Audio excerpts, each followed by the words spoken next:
Welcome back to Keechu talks. ఎలా start చేయాలి, ఎక్కడి నుంచి స్టార్ట్ చేయాలి అర్థం కావట్లేదండి. ఏమిటనుకున్నారా? అదే అండి కిచెన్ క్లీనింగ్.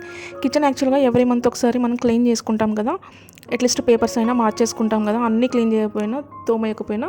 సో నేను 1.5 month అవుతుందండి, సమ్మర్ నుంచి నేను క్లీన్ చేయలేదు. ఎందుకు క్లీన్ చేయలేదు అంత డస్ట్ ఉన్నా కూడా అంటే, నేను చేంజ్ చేద్దాం అనుకుంటున్నాను కిచెన్ సెటప్ మొత్తం. అంటే వాల్ పేపర్స్ అతికించాలి, ఈ షెల్ఫ్లో ఉన్న కవర్స్ కూడా చేంజ్ చేయాలి. నేను షాపింగ్కి వెళ్ళట్లేదండి.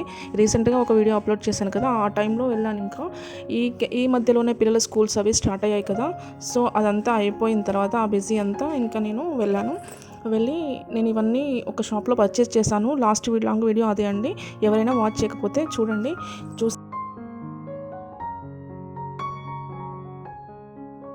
ఇంకా నేనైతే ఒకరోజు సాటర్డే చూసుకొని ఈవినింగ్ అలా అయింది, ఈవినింగ్ 5 ఆ టైంలో స్టార్ట్ చేశాను.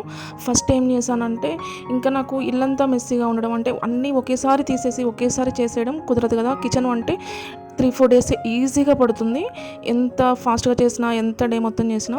సో నేను ఏమనుకున్నానంటే, ఒక్కొక్క సెల్ఫ్ పేపర్స్ అలా ఫోల్డ్ చేసేసి డస్ట్ అంతా కింద పడకుండా ఏ సెల్ఫ్కి ఆ సెల్ఫ్ క్లీన్ చేద్దాం అనుకొని, ఇంకా అవన్నీ మ్యాక్సిమం పట్టినంత వరకు కిచెన్ కౌంటర్ టాప్ మీద పెట్టేసుకున్న తర్వాత ఇంకా ఒక్కొక్క షెల్ఫ్ దులుపుకుంటూ వచ్చేసానండి. చీపురు తీసుకొని దులిపేసుకున్న తర్వాత నేను ఇంకా కట్ చేసుకుంటున్నాను వాటిని. నేను ముందు రోజు లాంగ్ వీడియో పెట్టాను కదా, లాస్ట్ లాంగ్ వీడియోలో చూపించాను కదా, షెల్ఫ్ కవర్స్ అవన్నీ షెల్ఫ్ షీట్స్ యాక్చువల్గా ముందు ఉన్నాయి. అవి మీషోలో తీసుకుంది, కనిపిస్తుంది కదా, అది క్రీమ్ కలర్ది. అది ముందు రోజు మీషోలో తీసుకున్నాను నేను.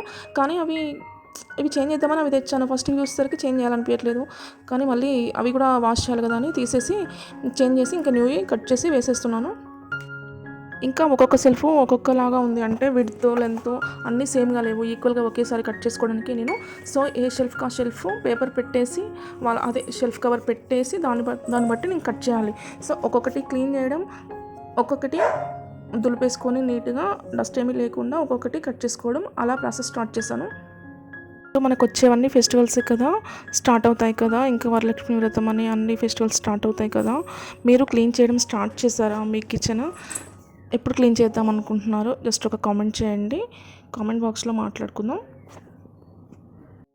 నేనైతే నా కిచెన్కి తగ్గట్టు, నా ఇంట్లో సిచ్యువేషన్ తగ్గట్టు, పిల్లలు వర్క్ ఇదంతా చూసుకొని ఇలా క్లీన్ చేస్తున్నాను. మీరైతే ఎలా క్లీన్ చేస్తారు? మొత్తం అన్నీ ఒకేసారి బయట వేసుకొని క్లీన్ చేస్తారా? మీరు ఏ రకంగా క్లీన్ చేస్తారో కామెంట్ చేయండి. ఈ ప్రాసెస్ అయితే నాకు ఈజీ అనిపిస్తుంది, ఏ షెల్ఫ్ క్లీన్ చేసి పెట్టేసుకోవడం.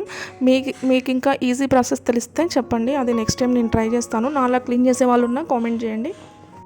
ఇంకా అదే టైంలో ఫ్లిప్కార్ట్ నుంచి నేను ఇంతకుముందు గ్లాస్ జార్స్ ఆర్డర్ పెట్టానండి. అవి నాకు 300 పడింది, 280 చూపించింది. ఇంకా అన్ని ఛార్జెస్తో కలిపి 300. నేను క్యాష్ ఆన్ డెలివరీ పెట్టాను. 8:30, 9 వరకు క్లీన్ చేసి పెట్టాను. ఇది నెక్స్ట్ డే మార్నింగ్ అండి. ఇల్లంతా అలా ఉంటే నాకు అస్సలు నిద్ర పట్టట్లేదు.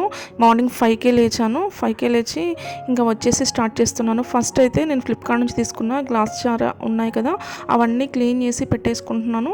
ఫస్ట్ అవి క్లీన్ చేసి మనం నీట్గా పెట్టేసుకుంటే అదంతా వాటర్ పోయి డ్రై అయిపోతాయి, ఫిల్ చేసుకోవడం ఈజీ అవుతుంది కదా. సో ఆ ప్రాసెస్ అయితే స్టార్ట్ చేశాను. ముందు రోజు వర్క్ చేసి కూడా అంత మార్నింగే ఎలా లేచాను అని అంటే, అప్పుడైతే పిల్లలు ఉండరు, ఎవ్వరూ ఉండరు, వంట చేయాల్సినంత పొద్దున్నే చేయలేం కదా. సో డిస్టర్బెన్స్ ఏమీ ఉండదు. అది కాకుండా వాళ్ళు లేచే వరకు హాఫ్ అయినా కంప్లీట్ చేసుకోవచ్చు కదా. వాళ్ళు ఇంకా సండే కాబట్టి లేట్గా లేస్తారు, అది నా ప్లాను. సో లేచానండి. సన్ సైడ్ అంతా ఆ సబ్జలన్నీ క్లీన్ చేయాలి కదా. సబ్జలు క్లీన్ చేయాలంటే ఫస్ట్ నేను పైన ఉన్నవన్నీ కింద పెట్టేసుకోవాలి కదా. అవన్నీ కింద పెట్టేస్తూ నాకేమన్నా ఇంకా యూస్ఫుల్ ఉన్నాయా కిచెన్ సర్దుకోవడానికి, నేను ప్రజెంట్ నాకు ఏమేమి తక్కువ ఉన్నాయి, ఏమేమి ఉన్నాయి, అందులో ఉన్న సామాన్లన్నా చెక్ చేసుకుంటున్నాను. అవన్నీ కింద పెట్టేశాను. అవి 2 ఫస్ట్ చూపించిన ప్లాస్టిక్వి రైస్ వడగట్టేవి ఉంటాయి కదా, అవి 3 ఆఫర్లో ఉన్నప్పుడు మీషోలో తీసుకున్నాను. 3 నాకు 100కి పడింది. సో ఒకటే యూస్ చేస్తున్నాను, మిగతా 2 అందులో పెట్టేశాను.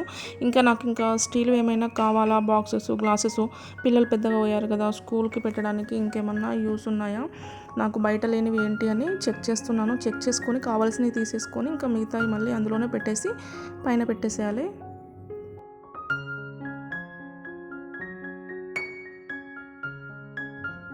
ఇంకా పైన ఉన్నవన్నీ కింద పెట్టేస్తున్నాను, అదంతా క్లీన్ చేయడానికి. ఇదన్నీ గిన్నెలు పెట్టుకునే స్టాండ్ ఉంటుంది కదండి, ఇది న్యూది. అది బయటకి తీద్దామా అనుకున్నాను. ఫస్ట్ అదంతా ఓపెన్ చేసి పెట్టేశాను. ఇది కవర్ చేసిన షీట్ అండి, ఓల్డ్ బెడ్షీట్ ఉంటే కవర్ చేశాను. డస్ట్ పడకుండా. కానీ ఇంకా నేను అది మళ్ళీ పైన పెట్టేసి ఇంట్లో ఉన్నదే నేను క్లీన్ చేసి పెట్టేసుకుంటున్నాను, ఓల్డ్దే. దీనికి యాక్చువల్గా ఇవంతా అతికిచ్చాను కదా, లుక్ బాగుంది నాకు. లాస్ట్ టైం మీషోలో తీసుకున్న షెల్ఫ్ వాల్పేపర్ ఇది. సో నాకు అదే నచ్చింది. ఇంకా ఈసారికి అదే అలాగే ఉంచేసుకున్నాను. నిన్న 2 షెల్ఫ్లు క్లీన్ చేయలేదనుకుంటా ఎస్టర్డే ఈవినింగ్. సో అవి కూడా క్లీన్ చేసేసుకొని వాల్పేపర్స్ వేసేసి పెట్టేస్తున్నాను. పేపర్స్ ఎలా అతికిస్తానంటే నేను సెల్లో టేప్ ఉంటుంది కదా, అది కనపడకుండా ఉంటుంది కదా, చూపించాను. అలా అతికిస్తాను. ముందు పైకనేసి వెనకాల లోపల మొత్తం అంటించేస్తాను, ఇలా సైడ్స్కి కూడా. ఇప్పుడు కరెక్ట్గా చూపించాను చూడండి. పోతే అవన్నీ ఇంకా వచ్చేసినట్టు ఊడిపోయినట్టుగా ఉంటుంది. అదైతే ఇలా పెట్టేసి ఏదన్నా పడిపోయినా కూడా క్లాత్తో అయినా దేంతో అయినా క్లీన్ చేసినా అదంతా ఊడిపోదు. దానిపైన నేను మళ్ళీ పేపర్స్ కూడా వేస్తాను, అది చూపిస్తాను. సో ఇంకా స్టీల్ డబ్బాలు ఉన్నాయి కదా, అవి కూడా క్లీన్ చేసి పెట్టేసుకున్నాను. ఇంకా నేను గ్లాస్ జార్స్ కడిగి పెట్టేశాను, అవి డ్రై అయిపోయాయి. కొద్దిగా అవి అందులో పోసేసుకున్నాను. గిన్నెలు కిందికి తీసానని చెప్పాను కదా, అవి ఇంకా ముందు రోజు కొన్ని అంట్లు ఉంటే అవి మొత్తం క్లీన్ చేసి పెట్టేసుకుంటున్నాను. ఎందుకంటే స్టీల్ డబ్బాలు కూడా కడిగి పెట్టేశాను కదా, అవి డ్రై అవుతాయి. ఇంకా గ్లాస్ జార్స్కి ఫిల్ చేసి పెట్టాను. ఇది పక్కన పెట్టేస్తే కిచెన్ కొంచెం వైడ్ అయిపోతుంది కదా, ఇంకా క్లీనింగ్ ఈజీ అవుతుందని ఇది పార్ట్ 1 లాగా అప్లోడ్ చేశానండి. నచ్చితే లైక్ చేయండి, సబ్స్క్రైబ్ చేయండి.